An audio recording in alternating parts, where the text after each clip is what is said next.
حج کس طرح سے اللہ کے نبی صلی اللہ علیہ وسلم نے کیا ہے، بیع و شراء کے سلسلے میں اللہ کے نبی صلی اللہ علیہ وسلم نے کیا اصول اور احکام و قوانین بیان فرمائے ہیں، یہ تمام چیزیں حدیث کے اندر موجود ہیں، اور علماء کی ذمہ داری یہ ہے کہ وہ عوام کے درمیان جا کر کے یہ ساری باتیں بتائیں اور بیان کریں۔ اب بات صرف یہ آتی ہے کہ ہمارے ہاں جو دینی کتابیں موجود ہیں،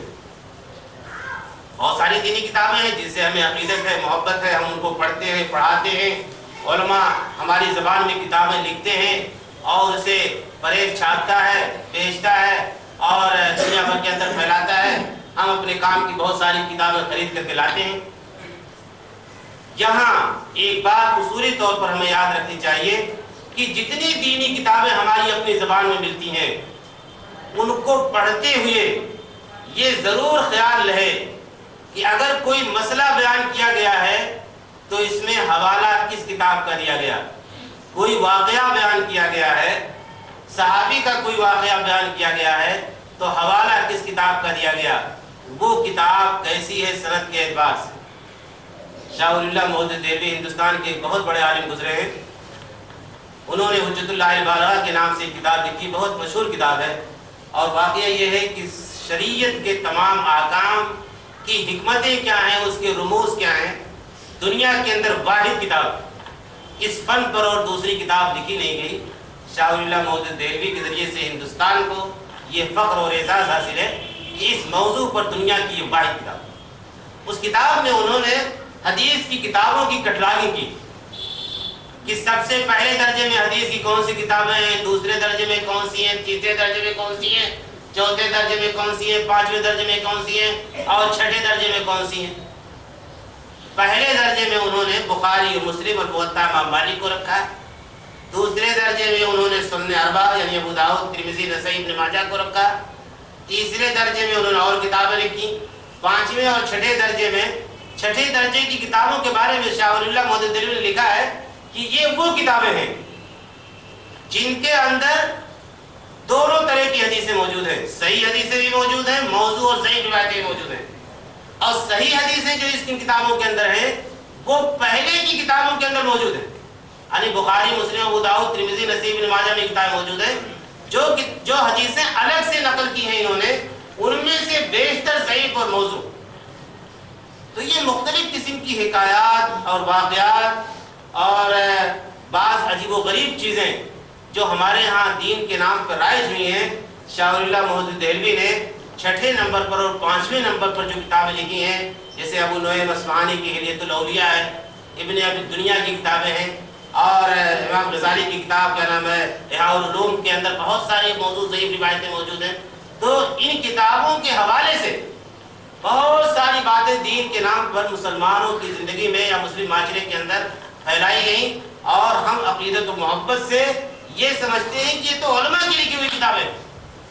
لیکن واقعہ یہ ہے کہ اس کی بہت ساری چیزیں ایسی ہیں جو قرآن مجید سے ٹکراتی ہیں، جو حدیث شریف سے ٹکراتی ہیں، صحیح احادیث سے میل نہیں کھاتی، اور ہم انہیں محض دین کی محبت میں اپنائے تھے۔ تو رسول کی اطاعت کا جب ہم ذکر کرتے ہیں تو ایسا اس کا مطلب یہ ہوتا ہے کہ اللہ کے نبی صلی اللہ علیہ وسلم کی جو صحیح احادیث ہیں وہی صحیح احادیث ہمارے دین کی بنیاد۔ اگر حدیث صحیح نہیں ہے سند کے اعتبار سے تو اس کا مطلب یہ ہے کہ وہ ہمارے نبی کی بات نہیں ہے، وہ کسی کمزور آدمی نے ایک بات اللہ کے نبی صلی اللہ علیہ وسلم سے نقل کر کے اللہ کے نبی تک منسوب کر دی اور وہ ہماری کتابوں کے اندر آ گئی۔ یہ ساری باتیں علماء پڑھتے ہیں، مدارس میں پڑھائی جاتی ہیں، اصول حدیث میں کتابیں پڑھائی جاتی ہیں، حدیث کی کتابیں پڑھائی جاتی ہیں، لیکن مشکل یہ ہے کہ جب ہمارے علماء عوام کے اندر آتے ہیں تو یہ بحثیں ان کے سامنے نہیں رکھتے، ان کا کنسیپٹ کلیئر نہیں ہوتا، دین کے بارے میں دین کا فہم واضح نہیں ہوتا، اور بس وہ سنی سنی باتیں جو چل رہی ہیں معاشرے کے اندر اسی پر چلتے رہتے ہیں، پھر اختلاف اور انتشار پیدا ہوتا ہے۔ مثال کے طور پر ایک چھوٹی سی بات، وضو کرتے ہوئے آپ حضرات دیکھتے ہوں گے کہ بہت سے لوگ گردن کا مسح کرتے ہیں۔ اللہ کے نبی صلی اللہ علیہ وسلم سے وضو کا جو طریقہ منقول ہے حدیث کی کتابوں میں، کہیں بھی گردن کے مسح کرنے کا تذکرہ نہیں۔ لیکن یہ کتنی معروف بات. اس کے سلسلے کی جو روایت بعد کے لوگوں نے نقل کی ہے وہ روایت موضوع اور گڑی ہوئی ہے، یعنی وہ اللہ کے نبی کی بات نہیں ہے.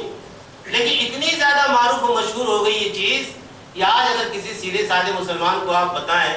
کہ بھائی گردن کا مسح نہیں کرنا چاہیے وضو کے دوران، بلکہ اس کی کوئی حیثیت ہی نہیں ہے اور گردن جو ہے اعضائے وضو میں شامل ہی نہیں ہے، تو وہ حیرت سے آپ کو دیکھے گا یعنی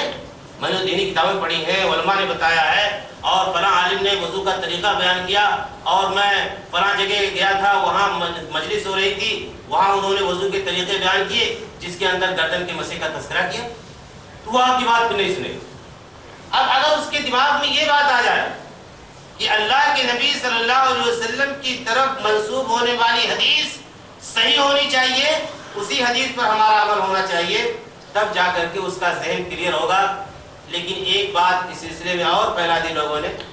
کیا کہا کہ لوگوں نے اپنی طرف سے حدیثوں کو ضعیف کہہ دیا، موضوع کہہ دیا، جس کو چاہا یہ کہہ دیا کہ یہ صحیح نہیں ہے، جس کو چاہا یہ کہہ دیا کہ غلط ہے، اور اس طرح سے یعنی اس طرح کی باتیں پھیلا دی گئی معاشرے کے اندر. اپنے کام کی چیزوں کو صحیح کہہ دیتے، دوسروں کی دلیل جو حدیث بنتی ہے اس کو ضعیف کہہ دیتے. اب یہ حدیث کو صحیح اور ضعیف کیسے کیا جاتا ہے، یہ کتنا بڑا فن ہے، کتنا مشکل فن ہے اور کتنا کام ہوا ہے صدیوں تک اسلامی تاریخ میں اس موضوع پر اور اس فن پر، یہ نہ جاننے کا نتیجہ ہے جو اس قسم کی باتیں کہہ دیتے ہیں. پڑھے لکھے لوگ جانتے ہیں ایک حدیث کو صحیح یا ضعیف کہنے کے لیے ایک محدث مہینوں غور کرتا ہے. 6 راوی مثال کے طور پر کسی حدیث کی سند میں ہے، 6 راوی کی پوری لائن پڑھتا ہے وہ، اور پھر یہ دیکھتا ہے کتنی روایتیں اس نے بیان کی ہیں، ان روایتوں میں کہاں کہاں ضعف اور کہاں کہاں کمزوری آ رہی ہے، صحیح روایت کرنے والوں سے کہاں کہاں اس کی بات ٹکرا رہی ہے. مہینوں غور و فکر کرنے کے بعد تب جا کر کے یہ حکم لگتا ہے کہ یہ راوی حافظے کے اعتبار سے کمزور ہے یا ضعیف ہے اور روایت بیان کرنے میں گڑبڑ کرتا ہے. یہ بہت آسان چیز نہیں ہے کہ چلتے پھرتے کوئی آدمی کہہ دے یہ راوی ضعیف ہے یہ راوی صحیح ہے. تو فن حدیث کو نہ جاننے کی وجہ سے لوگوں نے اس چیز کو بہت ہلکا بنا کر کے پیش کیا. آج نتیجہ یہ ہے کہ حدیث کے نام پر بہت ساری چیزیں ہمارے درمیان پھیلا دی جاتی ہیں. اللہ کے نبی کی سنت ہے، یہ کہتے ہیں یہ سنت ہے. سنت کا مطلب کیا جانتے ہیں آپ کہ اللہ کے نبی صلی اللہ علیہ وسلم نے اسے زبان سے کہا ہے یا اپنے ہاتھ سے کر کے دکھایا ہے یا آپ کے سامنے وہ کام کیا گیا، آپ کے علم میں وہ بات آئی لیکن آپ نے خاموشی اختیار کی، اسے سنت کہتے ہیں. تو جب بھی ہم کسی چیز کو سنت کہیں تو یہ ڈرنا چاہیے ہمیں کہ کیا اللہ کے نبی صلی اللہ علیہ وسلم نے یہ بات بیان فرمائی ہے یا بیان نہیں فرمائی. یہ اصولی باتیں ہیں اسلام کی. ان اصولی باتوں کو جب تک ہم نہیں سمجھیں گے اسلام کو صحیح طریقے سے ہم سمجھ نہیں سکتے. اور ہمارے درمیان جو غلط فہمیاں پیدا ہو جاتی ہیں بعض دفعہ، وہ غلط فہمیاں اسی وجہ سے پیدا ہوتی ہیں کہ ہم قرآن مجید کو اور حدیث شریف کو اس انداز میں سمجھنے کے لیے تیار نہیں جس انداز میں اسے سمجھنا چاہیے، یا اللہ کے نبی صلی اللہ علیہ وسلم نے سمجھا ہے یا صحابہ کرام نے جس طریقے سے اس کو سمجھا. حدیث یعنی قرآن مجید کو کیسے سمجھا جاتا ہے؟ دیکھیے، ایک خاتون آئی حضرت عبداللہ بن مسعود رضی اللہ تعالیٰ عنہ کے پاس اور ان سے کہا کہ میں نے سنا یہ ہے کہ آپ یہ فتویٰ دے رہے ہیں کہ عورتوں کو نقلی بال لگانا جو ہے حرام ہے. بال کسی عورت کے چھوٹے ہوں تو آپ جانتے ہیں بہت سارے نقلی بال ملتے ہیں مارکیٹ میں، چاہے وہ اصلی بال کے ہوں یا نائلن وغیرہ کے ہوں، مصنوعی انداز کے بال ہوں. وہ عورتیں اپنی چوٹی میں لگا کر کے اس کو بڑھا لیتی ہیں یہ دکھانے کے لیے کہ ہمارے بال بہت بڑے. اللہ کے نبی صلی اللہ علیہ وسلم نے اس طرح کے نقلی بال لگانے کو حرام قرار دیا. حضرت عبداللہ بن مسعود اسی حدیث کی بنیاد پر یہ فتویٰ دیتے تھے کہ نقلی بال لگانا حرام ہے. وہ خاتون آئی اور کہا کہ پورا قرآن مجید میں نے پڑھ لیا، فاتحہ سے لے کر کے الناس تک، اللہ تعالیٰ نے تو کہیں قرآن مجید میں نقلی بال لگانے کا تذکرہ نہیں کیا، نہ اس کو حرام فرمایا. آپ کہاں سے اس کو حرام قرار دے رہے ہیں؟ حضرت عبداللہ بن مسعود نے کہا بی بی آپ نے قرآن مجید اگر پڑھا ہے تو آپ نے ایک آیت پڑھی ہوگی کہ وما آتاکم الرسول فخذوہ وما نہاکم عنہ فانتہوا، وما آتاکم الرسول فخذوہ، کہ اللہ کے رسول جو کچھ تمہیں دے اس سے لے لو اور جس سے منع کرے اس سے رک جاؤ. کیا یہ آیت آپ نے نہیں پڑھی؟